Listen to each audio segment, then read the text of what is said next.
Doubt is that sneaky killer of hopes and dreams. Doubt is that thing that creeps up on you when you're laying there in bed in the late hours or the very early hours, and it's that voice in your head that starts echoing every insecurity you've ever had. It starts reiterating the details of every trauma you've ever suffered from.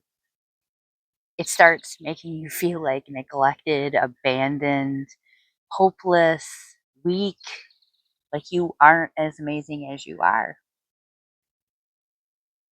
Doubt is a very sneaky shadow that has this tendency to become so much stronger and so much bigger if we do not address it head on. It's so much easier to handle doubt when we are looking right in the eye of everything that seeks to undo our amazing progress.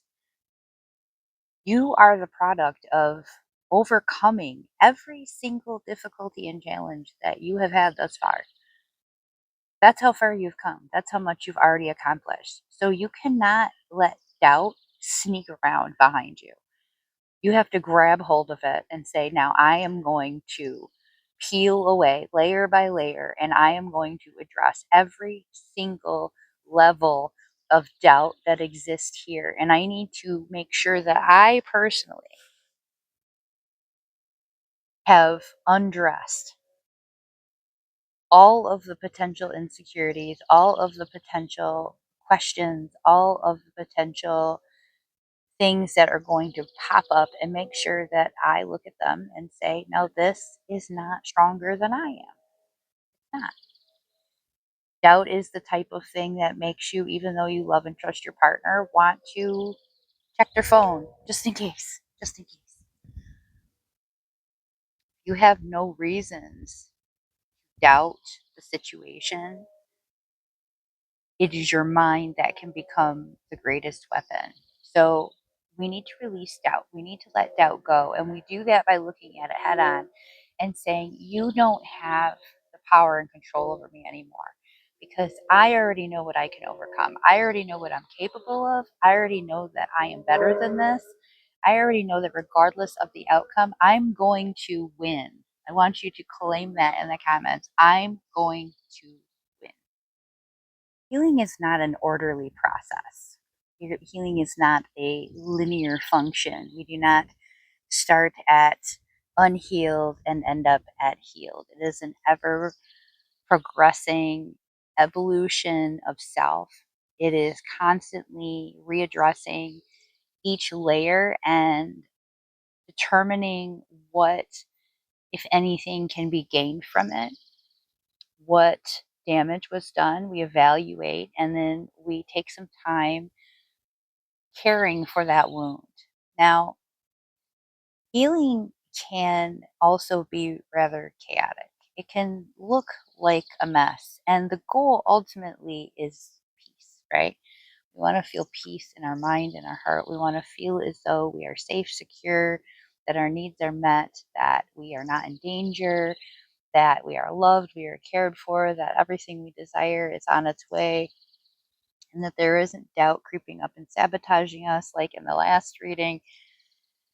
But sometimes we are dealing with situations that are beyond our control. Sometimes we are living in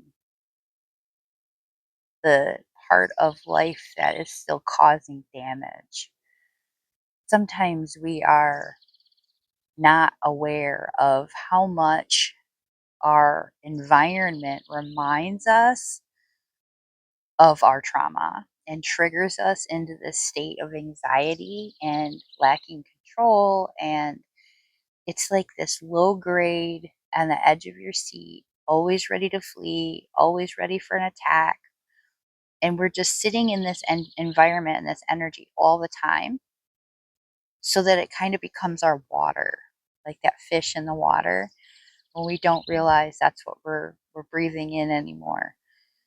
It's important to identify these places where we feel most calm so that we can compare and contrast where we feel that anxiety and anxiousness.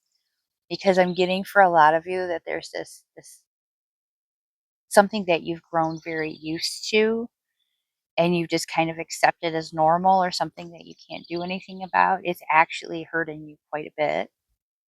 And it's because you have not been able to recognize that this is actually constantly picking at your wounds. So I want you to accept and claim this message with gratitude in the comments. Healing and clarity is yours, cannot be taken from you. I'm seeing this message here of codependency, of you misunderstanding what it means to put your boundaries into place and have them respected. Because for so long, you have neglected the self, that you have felt neglected, that when you finally received love, it became almost an addiction of sorts, where now you are doing everything possible to maintain that love. You're even allowing treatment that you wouldn't have allowed because it's peppered with all this love. And you almost can't imagine your life without it. You're in this mindset of this is the type of love that exists. And because you've locked yourself into this mindset and you've been so afraid of returning to that emptiness, you've not allowed yourself to identify what healthy love is.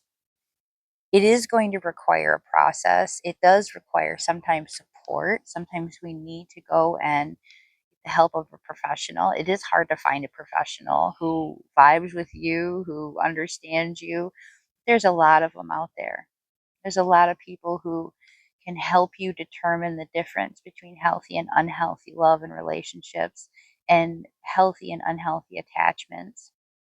There's a lot of differences in how we all coordinate and work among each other. And it's up to you to do the work to narrow this down and get yourself into a healthy state. I am so grateful to be a part of your healing journey. Thank you so much for being a part of mine. Go ahead and drop your angel number in the comments. I love to hear from you. Many blessings.